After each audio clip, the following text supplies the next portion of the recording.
నమస్కారం. ప్రతిధ్వని కార్యక్రమానికి స్వాగతం. నరేంద్ర మోదీ రెండోసారి ప్రధానిగా కొలువుదీరిన తెల్లారే సెన్సెక్స్ మళ్లీ 40,000 మార్కును తాకింది.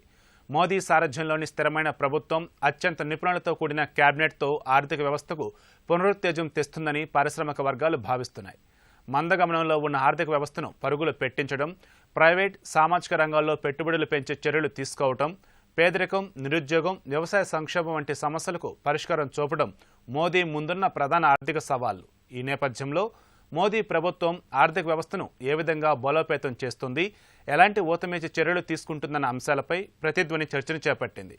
చర్చలో పాల్గొంటున్న ప్రముఖులు వివికే ప్రసాద్ గారు, వివేకం ఫైనాన్షియల్ సర్వీసెస్ ఎండి, ఆర్థిక విశ్లేషకులు; కె రామకోటేశ్వరరావు గారు, బ్యాంకింగ్ రంగ నిపుణులు, ఆర్థిక విశ్లేషకులు; జె వేణుగోపాల్ గారు, జెన్ మనీ జనరల్ మేనేజర్, ఆర్థిక విశ్లేషకులు.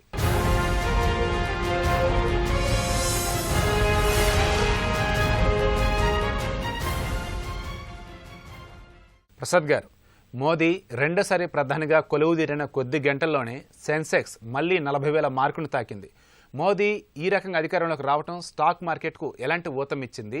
రాబోయే 5 ఏళ్లు దేశ ఆర్థిక ముఖచిత్రం ఎలా ఉండబోతుందంటారు? ప్రధానంగా మనం ఒక ప్రధానమంత్రి ప్రమాణ స్వీకారం చేయగానేనో, లేకపోతే ఆయన మంత్రివర్గం ఏర్పడంగానో, లేదా ఆ మంత్రివర్గంలో ఉన్నటువంటి కూర్పు మదుపరులకు అనుకూలంగా ఉంటుందని భావించో పెరుగుతుంది అనుకుంటే అది చాలా తాత్కాలికమైన చర్య కింద చెప్పాల్సి ఉంటుంది.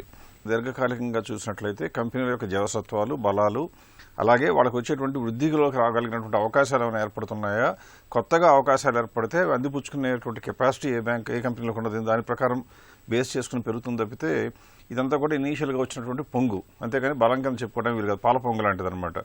ఆల్రెడీ నిన్న పెరిగింది, ఇవాళ పెరిగిందంతా కూడా మొత్తం దిగిపోయి కింద కూడా మైనస్ కూడా వెళ్ళిపోయింది మధ్యలో. సో కాబట్టి ఇవాళ రోజున కేవలం మంత్రివర్గ కూర్పు మూలంగా పెరుగుతుందనే దానికి మేము ఏకీభవించడానికి సాధ్యం కాదు. మనం గమనించాల్సింది ఏంటంటే ఎప్పుడు కూడా కంపెనీల యొక్క పనితీరు బాగుంటుందా లేదా, వాటి యొక్క లాభాల తీరు కనుక బాగానే ఉన్నదా లేదా చూడాలి. అలాగే కంట్రీ యొక్క పనితీరు కూడా బాగున్నదా లేదా చూడాలి. ముందు దేశం గురించి కనుక మనం ఆలోచించినట్లయితే ఇండియాలో ఎలా ఉంటుందంటే ప్రస్తుతం ఎప్పుడు కూడా హౌస్ హోల్డ్ సేవింగ్స్ ఎక్కువగా ఉండే కంట్రీలో ఇండియా ఒకటి. ఎప్పుడు కూడా హౌస్ హోల్డ్ సేవింగ్స్ ఎక్కువగా ఉంటే ఏమవుతాయంటే అవన్నీ కూడా ప్రభుత్వ అధీనంలో కానీ ప్రభుత్వం యొక్క అందుబాటులో కానీ వచ్చేటువంటి వనరులు ఎక్కువగా ఉంటాయన్నమాట. అలా వచ్చినటువంటి వనరుల్ని సద్వినియోగం చేసుకునే ప్రభుత్వం అయితేనేమో ఆస్తులను ఏర్పాటు చేసి జీడీపీ పెంచడానికి దోహదపడేట్టుగా చర్యలు చేపడుతుంది. ఆ రకంగా మనం ఆలోచించి మన వాస్తవిక పరిస్థితిని కనుక బేరువేజ్ చూసుకున్నట్లయితే ఇండియాలో ఇంక్రిమెంటల్ క్యాపిటల్ అవుట్పుట్ రేషియో అంటామండి. అంటే మనం ఒక యూనిట్ ఆఫ్ జీడీపీ బయటికి తీసుకురావాలి అంటే ఎన్ని యూనిట్లు క్యాపిటల్ మనం ఇన్వెస్ట్మెంట్గా పెట్టవలసి ఉంటుందనే దాన్ని దాంతో మెషర్ చేస్తారు. అలా ఇంక్రిమెంటల్ క్యాపిటల్ అవుట్పుట్ రేషియో ఇండియాలో చూసుకున్నట్లయితే మనకు ఎంత ఉందో ఒకసారి చూసుకుని, అలాగే ఎంత పర్సంటేజ్ ఆఫ్ సేవింగ్స్ వస్తున్నాయో చూసుకున్నట్లయితే మనం 30% మనకు సేవింగ్స్ ఉంటే, ఒకప్పుడు అంటే 94, 95 ఆ దశకాల టైంలో కనుక చూసినట్లయితే ఇంక్రిమెంటల్ అవుట్పుట్ రేషియో దాదాపుగా 6.6గా ఉండేది. అంటే అర్థం ఏంటి, ఒక యూనిట్ జీడీపీ రావాలంటే ఒక కోటి రూపాయలు జీడీపీ పెరగాలి అంటే 6.6 కోట్లు దాదాపుగా కంట్రీ ఇన్వెస్ట్మెంట్ చేయవలసిన అవసరం ఉండేది. అది రానున్న కాలంలో అంటే ఆ తర్వాతి కాలంలో కొద్దిగా గొప్ప సంస్కరణల మూలంగా కానివ్వండి, కరప్షన్ మీద చేసినటువంటి దాడి మూలంగా కానివ్వండి, బ్లాక్ మనీని ఎరాడికేట్ చేయడానికి చేసిన చర్యలు కానివ్వండి, మనీ లాండరింగ్ కానివ్వండి, ఇలా ప్రభుత్వం సాహసోపేతంగా చేసిన చర్యల వల్ల ఆ ఇంక్రిమెంటల్ క్యాపిటల్ అవుట్పుట్ రేషియో అనేది తగ్గుతూ వచ్చి చివరికి 4.3కి వచ్చింది. అంటే అర్థం ఏంటి, 30% మనం సేవింగ్ చేస్తుంటే అందులో 4.3 కనుక మనకు యూనిట్స్ చాలు ఒక యూనిట్ కంటే, ఆటోమేటిక్గా 30/4.3 వేస్తే కంట్రీ 7% పెరగడం చాలా తేలిగ్గా అయిపోతుంది. ఇప్పుడు రాబోయే రోజుల్లో అంటే మోడీ గారు మళ్ళీ సెకండ్ టైం వచ్చారు కాబట్టి ఇంకా సాహసోపేతంగా కరప్షన్ మీద కానివ్వండి, లేదా బ్లాక్ మనీ మీద కానివ్వండి మంచి చర్యలు కనుక తీసుకున్నట్లయితే ఆ 4.3 కాస్త కూడా 3గా మారే అవకాశం ఉంటుంది. అంటే అర్థం ఏంటి, కంట్రీ 10% పెరగడానికి అన్ని రకాల సమాయత్తమై రెడీగా ఉన్నది. అది కంట్రీ పరంగా ఆలోచించినప్పుడు.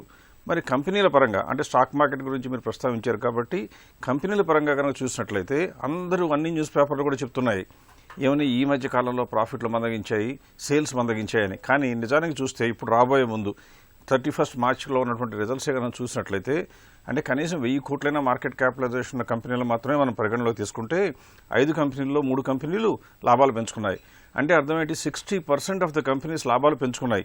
ఇంత ప్రతికూల పరిస్థితులు, ఎలక్షన్ యొక్క అనిశ్చితి ఉన్న కాలంలో కూడా పెంచుకున్నాయి. కాబట్టి ఒక పక్కనేమో 10% కంట్రీ పెరిగే అవకాశం ఉంది, ఇక్కడేమో 60% ఆల్రెడీ ఉన్నాయి. అంటే రాబోయే రోజుల్లో కనీసం 70%, 80% కంపెనీలు లాభదాయకత పెంచుకోవడం తప్పనిసరిగా కనపడుతుంది. అందువల్ల రాబోయే రోజుల్లో నెక్స్ట్ 2-3 ఇయర్స్లో ఇన్వెస్టర్స్కి వచ్చేటువంటి బెనిఫిట్స్ బహుశా లాస్ట్ 5-6 ఇయర్స్ వచ్చిన దానికన్నా ఎక్కువ వస్తాయని కారణంగా చెప్పచ్చు. రామకోటేశ్వరరావు గారు, మోదీ నాయకత్వంలో ఆర్థిక వ్యవస్థకు పునరుత్తేజం వస్తుందని పారిశ్రామిక వర్గాలు ఆశాభావం వ్యక్తం చేస్తున్నాయి. అయితే ఈ ఆర్థిక వ్యవస్థకు ఊతం ఇవ్వాలంటే మోదీ ప్రభుత్వం ఈసారి తీసుకోవాల్సిన కీలక చర్యలు ఏమిటంటారు? ప్రస్తుత పరిస్థితి ఏందనేది చూస్తే కొంచెం ఆందోళనకరంగా ఉంది. మ్యాక్రో లెవెల్లో మొదటి నుంచి growth rate, fiscal deficit, current account deficit ఇవన్నీ కొంత బెటర్గా ఉందనేది మొదటి నుంచి మనం చెప్తుంది. అది కూడా థర్డ్ క్వార్టర్ చూస్తే 6.6%కి పడిపోయింది థర్డ్ క్వార్టర్లో గ్రోత్ రేటు. సో పరిస్థితులు ఆశాజనకంగా లేవు. ఎందుకంటే కన్జంప్షన్ డిమాండ్ తగ్గింది పూర్తిగా. మీరు యూనిలీవర్ కంపెనీ ఒక విధంగా బెల్ వెదర్ కంపెనీ, అది మనకి ఆ సూచనలు దాన్ని బట్టి చెప్పగలం. పూర్తిగా గ్రోత్ రేట్ తగ్గింది థర్డ్ క్వార్టర్లో పూర్తిగా ఈ రీసెంట్ పాస్ట్లో. అలానే మీకు even air travel, domestic passengers కూడా తగ్గిపోయింది. సో ఏమైందంటే మ్యాక్రో లెవెల్ కను మైక్రో లెవెల్కి చాలా కాన్ఫ్లిక్టింగ్ రిజల్ట్స్ కనపడతా ఉన్నాయి. సో ఇది ఆందోళనకరమైన పరిస్థితి. ఇది మారకుండా మీరు అందుకనే కొత్త ఆర్థిక మంత్రికి పెద్ద సవాలే ఇది. ఈ ట్యాక్స్ కలెక్షన్స్ లాస్ట్ టైం చూసుకుంటే పరోక్ష పన్నులు, ప్రత్యక్ష పన్నులు కలిపి రెండింటి మీద కలిపి దాదాపు 1,00,000 కోట్ల రూపాయలు తక్కువ వచ్చింది. అంచనాకు తగ్గింది. వనరులు సమకూర్చట్లేదు. ఎందుకు చెప్పాల్సి వస్తుందంటే ఇది మీరు క్యాపిటల్ ఎక్స్పాన్షన్ లేదు. క్యాపిటల్ ఎక్స్పాన్షన్ లేకుండా ఆర్థిక వ్యవస్థ ముందుకెళ్ళదు. ప్రైవేట్ ఇన్వెస్ట్మెంట్ రావట్లేదు. ఇవి గత సంవత్సరంలో వచ్చినటువంటి micro level indications, clear indications. అలానే లిక్విడ్ కొంత బెటర్ అయింది. పోయిన సంవత్సరంతో పోల్చుకున్నప్పుడు బ్యాంకింగ్ సెక్టర్లో కొంచెం క్రెడిట్ ఆఫ్ టేక్ బెటర్ అయింది. కానీ ఇది సరిపోదు మనం కావాలంటే. సో కాబట్టి ఆర్థిక మంత్రి ముందు చాలా సవాళ్ళు ఉన్నాయి. ఒకే ఒక్క సిల్వర్ లైనింగ్ ఏంటంటే వీటన్నిటికీ బిమల్ జలాల్ కమిటీని వేశారు రిజర్వ్ బ్యాంక్. ఆ కమిటీ అది ఏం చెప్తుందని అందరూ ఆసక్తితో చూస్తున్నారు. అంటే రిజర్వ్ బ్యాంకులో ఉన్న నిధులన్నీ కూడా ఇంత అవసరం లేదు, ఇందులో కొంత గవర్నమెంట్కి ట్రాన్స్ఫర్ చేస్తే అది ప్రజలకి, ఆర్థిక వ్యవస్థకి బలపడటానికి ఉపయోగపడుతుందని చెప్పి ఆ నిపుణులు అన్నదాని మీద ఒక కమిటీని వేశారు. విమల్ జలాన్ ఆర్బీఐ పాత ఎక్స్ గవర్నర్ తోటి. ఆ కమిటీ రిపోర్ట్ తొందరలో రాబోతూ ఉంది. అందరూ ఎక్స్పెక్ట్ చేయటం ఏంటంటే ఒక 2-3 లక్షల కోట్లు ఇప్పుడున్న నిధుల్లో మిగులుగా ఉంటాయనేది అంచనా వేస్తారనేదే అందరూ నిపుణులు చెప్తున్నారు. అది నిజంగా జరిగేటట్టయితే నెత్తిన పాలు పోసినట్టు అవుతుంది గవర్నమెంట్కి. 2014లో వచ్చినప్పుడు మోడీ గవర్నమెంట్కి ప్రధానంగా పెట్రోల్ ప్రైసెస్ పూర్తిగా తగ్గిపోవడంతో కలిసి వచ్చింది. ఈసారి ఇది కనుక ఈ 2-3 లక్షల కోట్లు కనుక రిజర్వ్ బ్యాంక్ ఇస్తే, అయితే వాళ్ళు కండిషన్స్ పెట్టొచ్చు. డైరెక్ట్గా వాటిని వాడుకోవటానికి ఉండదు. అంటే ఏ క్యాపిటల్ ఇన్వెస్ట్మెంటో, బ్యాంక్స్ రీక్యాపిటలైజేషన్ చేయటానికో, ఇంకొక జిఎస్టీ రేట్స్ తగ్గించడానికో, అలా స్ట్రక్చరల్ దీని మీద వాళ్ళు కొన్ని కండిషన్స్ పెట్టినా బట్ అది పెద్ద వెసులుబాటు అవుతుంది గవర్నమెంట్కి. అది లేకపోతే కొత్తగా వనరులు సమీకరించుకోకుండా ఇప్పుడున్న పరిస్థితుల్లో చాలా కష్టమైనటువంటి పరిస్థితుల్లో ఉంది. నిరుద్యోగ సమస్య తీవ్రంగా ఉంది. అది వాస్తవం. మనం ఎవరో కాదన్నా అది మాత్రం వాస్తవం, నిరుద్యోగ సమస్య. రెండోది రూరల్ డిస్ట్రెస్. అది కూడా గ్రామీణ ప్రాంతాల్లో ఆర్థిక పరిస్థితి బాగలేదు. సో వీటిని అడ్రస్ చేయాల్సిన అవసరం కొత్త ఆర్థిక మంత్రికి తక్షణం చాలా ఉంది. వేణుగోపాల్ గారు, ప్రస్తుతం స్టాక్ మార్కెట్లు ఎలాంటి సవాళ్లను ఎదుర్కొంటున్నాయి? స్టాక్ మార్కెట్ నిపుణులు మోదీ సర్కారు నుంచి ఎలాంటి సంస్కరణలు, చర్యలను ఆశిస్తున్నారు? ముఖ్యంగా ఎకానమీ చూస్తే అంటే వాళ్ళు లాస్ట్ 2014లో వచ్చినప్పుడు చాలా ప్రామిసెస్ చేయడం జరిగింది. దాంట్లో కొన్ని ఫుల్ఫిల్ చేశారు, ఇంకా చాలా చేయాల్సింది ఉంది. దాంట్లో ముఖ్యంగా ఏంటంటే లాస్ట్ కపుల్ ఆఫ్ ఇయర్స్లో మనం చూస్తే గ్రోత్ ఇంజిన్స్గా చెప్పుకునే 4 అంటే గవర్నమెంట్ ఎక్స్పెండిచరు, ప్రైవేటు ఇన్వెస్ట్మెంట్స్, తర్వాత కన్జంప్షన్, ప్రైవేట్ కన్జంప్షన్, తర్వాత 4వది ఎక్స్పోర్ట్స్.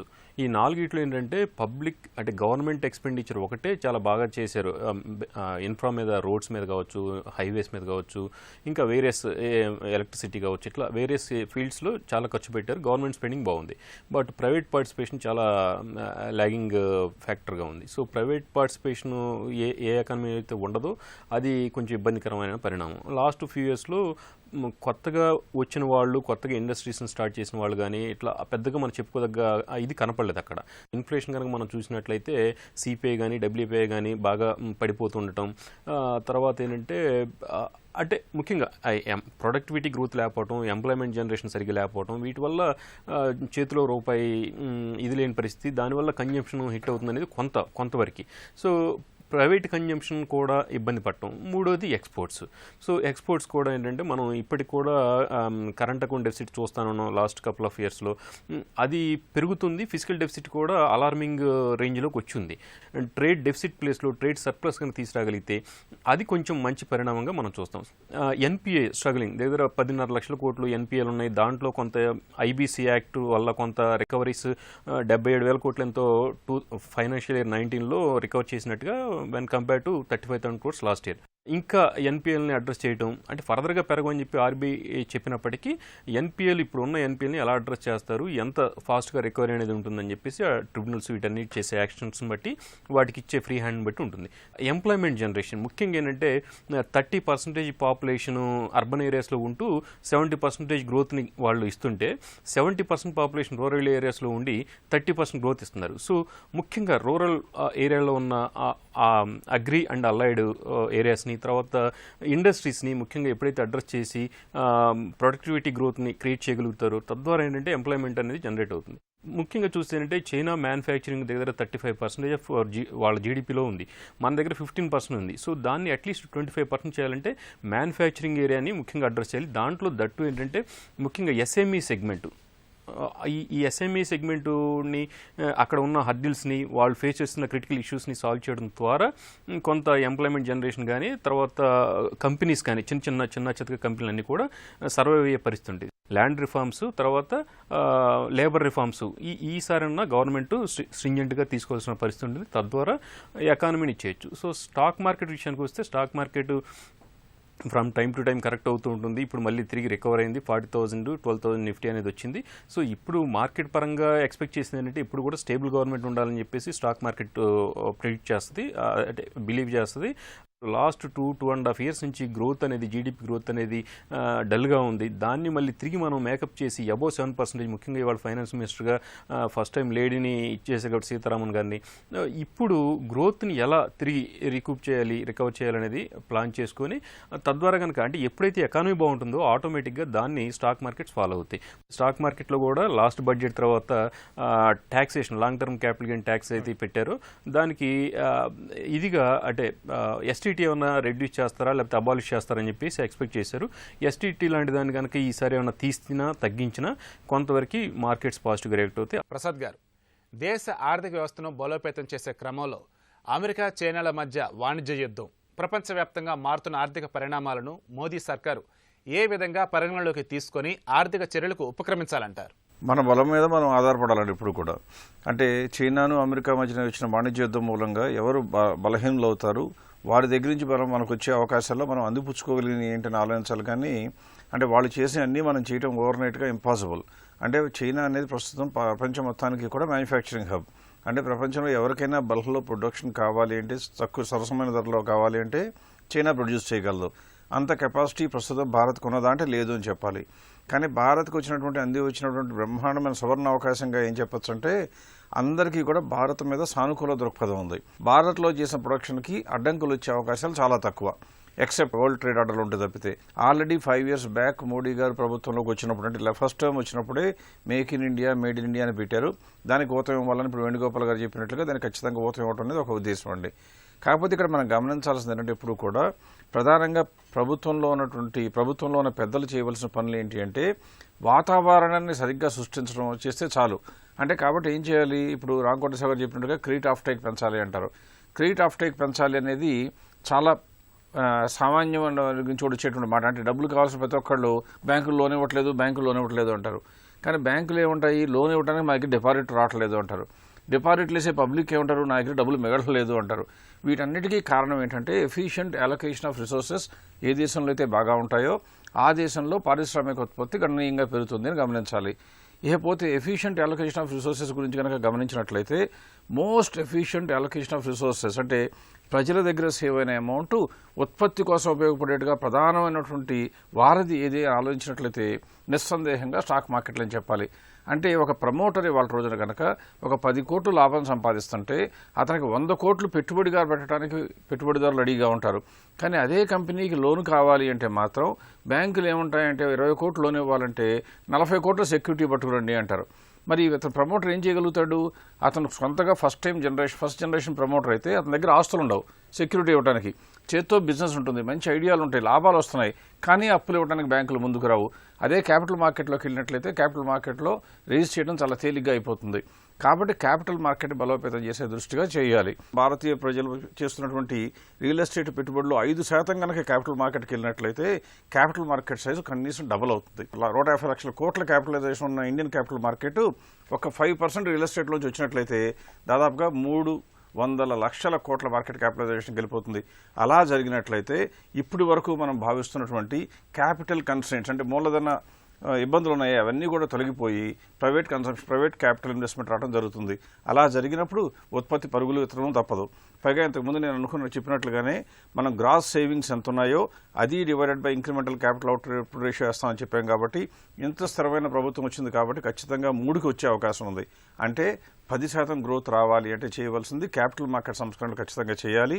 ప్రతి ఒక్క వ్యక్తిని కూడా క్యాపిటల్ మార్కెట్ వైపు దృష్టి పెట్టేట్టుగా ఎంకరేజ్ చేసినట్లయితే బహుశా రాబోయే రోజుల్లో క్యాపిటల్ మార్కెట్ బాగుంటుంది, ఇన్వెస్టర్లు బాగుంటారు, ప్రభుత్వం బాగుంటుంది.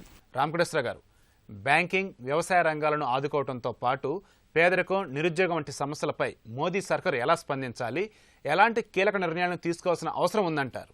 బీజేపీ ఎన్నికల ప్రణాళికలో ఏం చెప్పిందో దాన్ని అమలు చేస్తే ఖచ్చితంగా ప్రజల జీవితాలు బాగుపడతాయి. నిరుద్యోగదానికి అసలు ఏమీ అవసరం లేదు.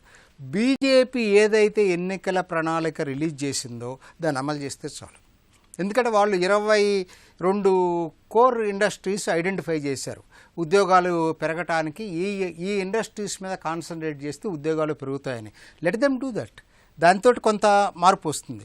నేను అనుకోవటం ఏంటంటే 2-3 ఇంపార్టెంట్ ఆస్పెక్ట్స్ ఉన్నాయండి. అన్నిటికన్నా ముఖ్యమైనది ఎడ్యుకేషన్ రిఫార్మ్స్ తీసుకురావాలి.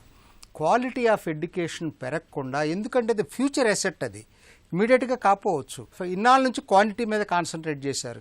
ప్రైమరీ ఎడ్యుకేషన్ దగ్గర నుంచి కూడా క్వాంటిటీయే, ఇన్ని పెట్టామని కాకుండా క్వాలిటీ పెంచుకోవడానికి ప్రయత్నం చేయాల్సిన అవసరం ఉంది. నైపుణ్య శిక్షణ మీద కాన్సన్ట్రేట్ చేయాల్సినటువంటి అవసరం ఉంది. వ్యవసాయ రంగం మీద 50 లక్షల కోట్లు 2024 లోపల మేము ఇన్వెస్ట్ చేస్తాం, పెట్టుబడి పెడతాం వ్యవసాయ రంగంలో ఉన్నారు. Let them implement. మనం ఎక్కడ అవసరం లేదు. వాళ్ళు అధికారం, ప్రజలు బీజేపీకి అధికారం ఇచ్చారు, అది చాలా ఇంపార్టెంట్. తక్షణం అయితే బ్యాంకింగ్ రంగంలో మాత్రం రీక్యాపిటలైజేషన్ జరగకుండా, అసలు అంటే దాంట్లో ఎన్ని తప్పులు ఉన్నా కూడా ముందు రీక్యాపిటలైజేషన్ అయితే జరగాలి. ఇప్పుడు ఎన్బిఎఫ్ఎస్ పరిస్థితి మనకు చెప్పారు, ఇప్పుడు ఇంతమంది పరిస్థితి కూడా ఏంటనేది. సో బ్యాంకింగ్ రంగం అది తీసుకురావాలా. తర్వాత ఎనర్జీ సెక్టర్ మీద ఎన్నో ఆశలు పెట్టుకున్నారు. ఇప్పుడు పెట్రోల్ ఒకసారి మనం ఇన్ని మాట్లాడుకుంటున్నాం, ఎక్స్టర్నల్ ఫ్యాక్టర్స్ మన చేతిలో ఉండవు. ఇప్పుడు ప్రపంచంలో జరుగుతున్న పరిణామాలు, ప్రైస్ వారు $70 $70 దాటిపోయింది అనుకోండి పెట్రోల్, అది మన చేతిలో ఉండదు. అట్లానే యుఎస్ చైనా వార్ ఇంకా పెరిగింది అనుకోండి, ట్రేడ్ వారు మన చేతిలో ఉండదు. మూడోది, గ్లోబల్ లెవెల్లో ప్రొటెక్షనిజం పెరుగుతూ ఉంది. తర్వాత గ్రోత్ రేటు తగ్గుతూ ఉంది. ఇవన్నీ ప్రపంచ వ్యాప్తంగా వస్తున్నటువంటి పరిణామాలు. సరే, అవి పక్కన పెట్టినా కూడా మనం తీసుకోవాల్సినటువంటి జాగ్రత్తలు మనం తీసుకోవాలి. ఎనర్జీ సెక్టర్ ఒకటి, ఎక్స్పోర్ట్ ఓరియంటెడ్, ఇందానే చెప్పారు, ఎక్స్పోర్ట్స్ దాని మీద మాత్రం మనం సీరియస్గా కాన్సన్ట్రేట్ చేయాలి. మనం ఏంటంటే total our economy is consumption based economy. వ్యవసాయ రంగంలో ఆల్రెడీ నీతి ఆయోగ్ ఎన్నో సిఫార్సులు చేసింది. నీతి ఆయోగ్ వైస్ చైర్మన్ అరవింద్ పన్గారియా ఉన్నప్పుడు ఆయన చాలా బ్రహ్మాండమైనటువంటి సంస్కరణలు సజెస్ట్ చేశాడు. అవి అమలు చేస్తే చాలు. అట్లా మీరు టెక్నాలజీని అమలు చేయటం ఒకటి. రెండోది ముఖ్యమైన విషయం ఏంటంటే, ఏం తీసుకున్నా బిగ్ టికెట్ రిఫార్మ్స్ మొదటి 2 సంవత్సరాల్లోనే చేయాలి. ఎందుకంటే తర్వాత ఎటు చేయలేరు ఎవరో కూడా. ఏ గవర్నమెంట్ వచ్చినా అదే పరిస్థితి. మొదటి 2 సంవత్సరాల్లో ధైర్యం చేసి ఇప్పుడు ఈ సంవత్సరం, వచ్చే సంవత్సరం పూర్తిగా ఏదంటే ఈ బిగ్ టికెట్ రిఫార్మ్స్ మీద కాన్సన్ట్రేట్ చేయగలిగితేనే తర్వాత స్ట్రక్చరల్గా రిఫార్మ్స్లో మార్పు వచ్చేసి ఆర్థిక వ్యవస్థ పుంజుకుంటుంది. మోదీ ఇదే క్యాబినెట్ చూస్తుంటే మీరు అన్నట్టుగానే రిఫార్మ్స్ అన్ని కూడా తెచ్చేలా కనిపిస్తూనే ఉన్నారు సార్. ఈ 2 అంటే సంవత్సరాలు ఇప్పుడు చేస్తారని అనిపిస్తుంది. ఇప్పుడు తన ఆలోచన తీసుకున్న ఇది ఇప్పుడు ఇద్దరిని పెట్టారు. ఏది ఆర్థిక మంత్రిగా నిర్మలా సీతారామన్ తీసుకొచ్చారు, కామర్స్గా పీయూష్ గోయల్ని తీసుకొచ్చారు. పర్వాలేదు, వాళ్ళిద్దరూ ఆ దీంట్లో వెళ్తారనే నాకు నమ్మకం ఉంది. మనం ఈ 5 సంవత్సరాల్లో కనుక టేక్ ఆఫ్ తీసుకోలేకపోతే మనం ఏదో అనుకుంటున్నాం అనమాట. చైనాకి మనకి ఎక్కడ పోలిక లేదండి, ఏ విషయంలోనూ పోలిక లేదు. కాబట్టి ఆ దీంట్లోకి వెళ్ళాలంటే మాత్రం 5 years అతివేగంగా పుంజుకోవాలి. వేణుగోపాల్ గారు, ప్రస్తుతం జీడీపీ వృద్ధి రేటు 6.3% వద్ద కొనసాగుతుంది. కానీ 7% పైగా వృద్ధిని నమోదు చేసే సామర్థ్యం భారత్కు ఉంది. అది సాధ్యం కావాలంటే మోదీ సర్కార్ దృష్టి పెట్టాల్సినటువంటి కీలక అంశాలు ఏమిటంటారు? అగ్రికల్చరల్ ఇండస్ట్రీ ఆ 2 ఏరియాస్ కాన్సన్ట్రేట్ చేయాలండి. ఎందుకంటే service sector already 55 to 60% contribute చేస్తుంది. మెయిన్ ఏరియాస్ ఏంటంటే సర్వీస్ సెక్టర్ కంట్రిబ్యూట్ చేస్తున్నప్పటికీ సర్వీస్ సెక్టర్ ఎక్కువగా ఎంప్లాయ్మెంట్ జనరేషన్ ఇవ్వట్లేదు. అందుకని ఎక్కువ మంది డిపెండ్ అవుతున్న అగ్రి అండ్ ఇండస్ట్రీ ఆ ఏరియాస్లో కనుక గ్రోత్ వస్తే ఆటోమేటిక్గా కంట్రీ గ్రోత్ పాత్ అనేది కంటిన్యూ అవుతుంది. దీనికి తోడు ఏంటంటే మన దేశంలో రెడ్ టేపిజం ఎక్కువ, అంటే ముఖ్యంగా కాంప్లెక్సిటీస్ ఎక్కువ ఉంటాయి. సో అలాంటి అంటే సెంట్రల్ గవర్నమెంట్కి స్టేట్ గవర్నమెంట్స్కి పడకపోవడం, రిలేషన్స్ సరిగ్గా లేకపోవడం, ఇట్లాంటి ఇష్యూస్కి ఒకటి అడ్రస్ చేయాలి. తర్వాత ట్యాక్స్ లాస్ కావచ్చు, లేబర్ లాస్ కావచ్చు, ల్యాండ్ అక్విజిషన్ లాస్ కావచ్చు, ఇట్లాంటివన్నీ కూడా సింప్లిఫై చేయాలి. సో అట్లా చేయటం ఒకటి. తర్వాత జిఎస్టీ ఏదైతే మేజర్ మనం అనుకున్నామో రిఫార్మ్ అని, ఆ జిఎస్టీ కూడా చాలా మల్టిపుల్ టైమ్స్ వాళ్ళు కూర్చొని కౌన్సిల్ అడ్రస్ చేశారు చాలా ఇష్యూస్. బట్ ఇప్పటికి కూడా ఏంటంటే దాన్ని కూడా స్లాబ్స్ పెట్టి ఇంకా సింప్లిఫై చేసి ఎక్కువ మందిని అంటే ఎక్కువ బిజినెస్ కనుక మనం దాంట్లో తీసుకురాగలిగితే ఈ బిజినెస్ స్టాగింగ్ అనేది పక్కకి వెళ్ళిపోద్ది. తర్వాత కన్జ్యూమర్ స్పెండింగ్ అనేది కూడా ఇంప్రూవ్ అవుద్ది. ఇప్పుడు భయంగా చేసే పనులు అవి కాకుండా ఇది అంటే క్లారిటీ అంటే మినిమల్ హర్డిల్స్ పెట్టి సింప్లిఫై చేస్తే కనుక లాస్ అన్నిటిని ఎక్కువ మంది చట్టంలోకి యాక్ట్లోకి రావడానికి అవకాశం ఉంటుంది. So simplifying the laws any kind of law అది కనుక చేయగలిగితే గ్రోత్ బాగుంటుంది. మోదీ ప్రభుత్వం ఆర్థిక వృద్ధికి ఊతమిచ్చే చర్యలు తీసుకుంటే దేశాభివృద్ధి వేగం అందుకుంటుంది. ఇప్పటికే కొనసాగుతున్న సంస్కరణలోని లోపాలను సరిదిద్దడంతో పాటు ప్రైవేటు పెట్టుబడులను ప్రోత్సహించాలి. అవినీతి, పేదరికం, నిరుద్యోగం వంటి సమస్యలపై అధిక దృష్టి పెట్టాలని నిపుణులు కోరుతున్నారు. ఇది నేటి ప్రతిధ్వని. నమస్కారం.